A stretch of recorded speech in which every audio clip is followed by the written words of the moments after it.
Ben Graham was more of like dealing with margin of safety, all right, going for unpopular businesses, going for businesses that are about dying, right, going for businesses that have momentum or that is not well celebrated, that has been ignored, all right, that is at the backstage, but yet has power, all right, has stability, one way or the other. So now, that worked for a while, but working with that model means that many times, if there's no dying business, that means you will not invest, all right?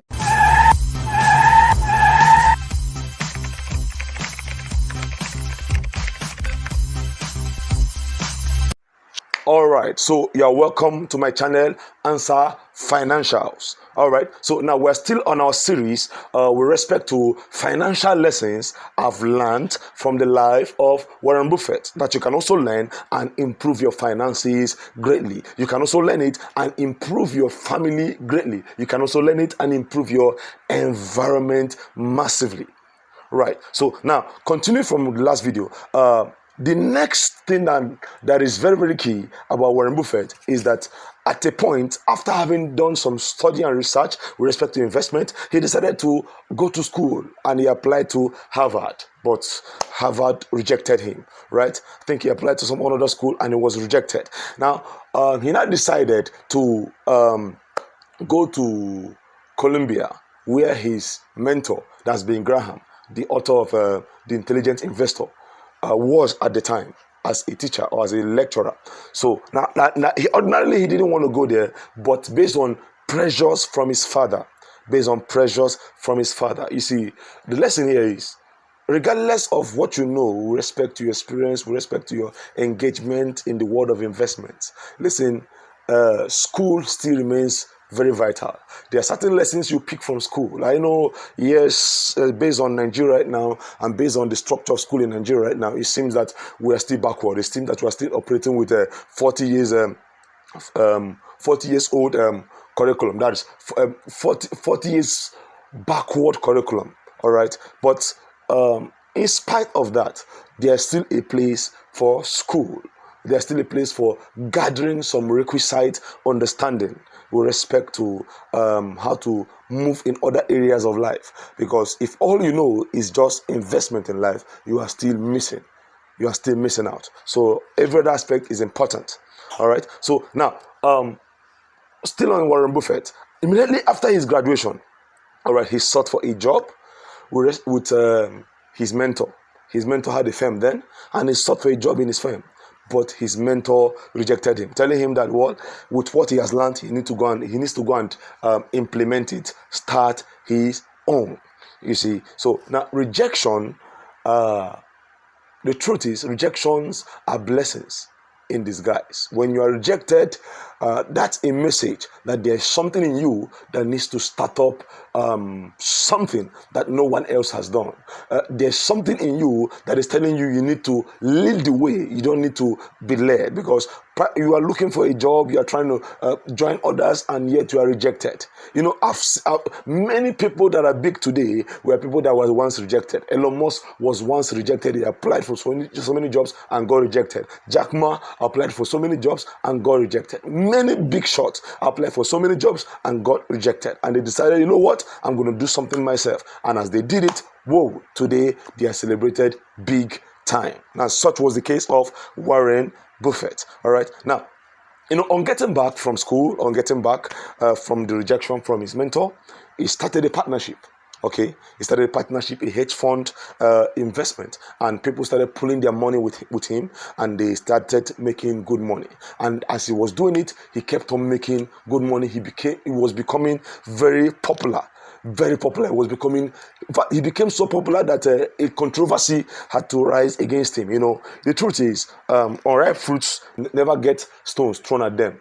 It's only ripe fruits that get stones thrown at them. So all kinds of allegations were coming up against him, but he was able to win through them all because he always had clean records and his dealings were always clear. All right. Now, you see, as he began to grow and expand, at one point, with respect to Berkshire, the company Berkshire, at that time, I think they were dealing in textiles. He uh, his investment there, he went to, I think, either collect it or so. On getting there, the manager there wanted to rob him of some of the percentages of that share. And after discussing with him in anger, he decided to buy up the company and sack the manager. And so he did. But that was a decision he later regretted. All right, he later regretted. One of the lessons here is never make decision based on emotions. Yes, emotions will always influence our decision, but our decisions will not should not be controlled by the emotions themselves. They can only be influenced by the emotions, but they should not be, decisions made based on emotion may not produce sustainable results. Such was the case with Warren Buffett. At the time, they were dealing in textiles, and after a while, they were not really profiting, and they moved into other areas. All right, they moved into insurance and what have you. And he said in himself that he didn't make as much profit as he expected. But presently, that's their main company today. That's the main place where they're operating from, Berkshire Hathaway. Right? Yeah. So always ensure to live your life based on clear thinking, all right, based on clear direction, based on facts, based on statistics, all right. Don't get moved by emotion. Don't get moved by the fact that you have the money to do anything, all right. Or always let intelligence lead your way. Lead your way. Let intelligence guide you at every point in time. All right. Now, the next thing we need that I also learned and loved so much about Warren Buffett is that, initially he was living by the guidance he got from Ben Graham. He was living by the wealth of informations he got with respect to how best to invest. All right. But along the line, he met with Phil Fisher, all right, who had a different investment game plan. All right.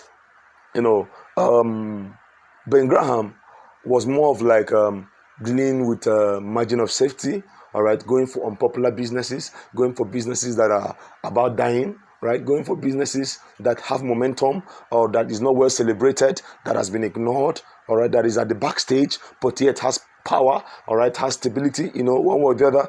So now, that worked for a while, but working with that model means that many times, if there's no dying business, that means you will not invest, right? And in a way, that also was not good.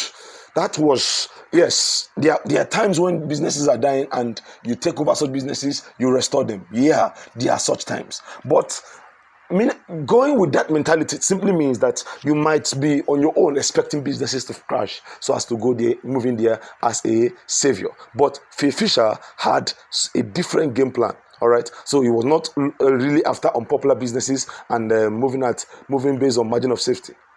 All right, so this time around, Phil Fisher was advising, all right, you can invest in big businesses, but you need to look at what their system of management before buying into such businesses. You need to look at their leadership. You need to look at the structure of the business. You need to look at the longevity of the business. All right, these are the things you consider. All right, so now, the next thing that is important to also celebrate about the life of Warren Buffett is that his investment game plan further improved after he met with Charlie Munger. Yes, after he met with Charlie Munger, Charlie Munger has actually been one of his childhood friends. All right. In a way, they grew up together, but along the line they parted and they later got back together. I think through a family meeting or so, they got back together and they partnered together. And Charlie Munger really influenced him into moving into quality businesses and not just unpopular businesses. All right, margin of safety, yes, but moving to quality businesses that can. In fact, it was Charlie Munger's advice that led him to buying the train station. Can't remember the name right now, but he bought the whole train station, and today that one single investment has really profited him in ways that he can't express. All right. so much financial ease from that particular investment. Yeah. So, at times you just, yes, it's good to move on with what has always worked, but you need to question what has always worked to find better ways to make things work.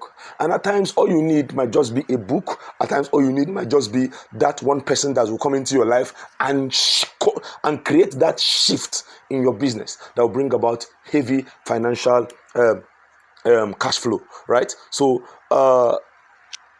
always watch out for quality friendships. Always watch out for quality relationships that will help move you closer to your dream.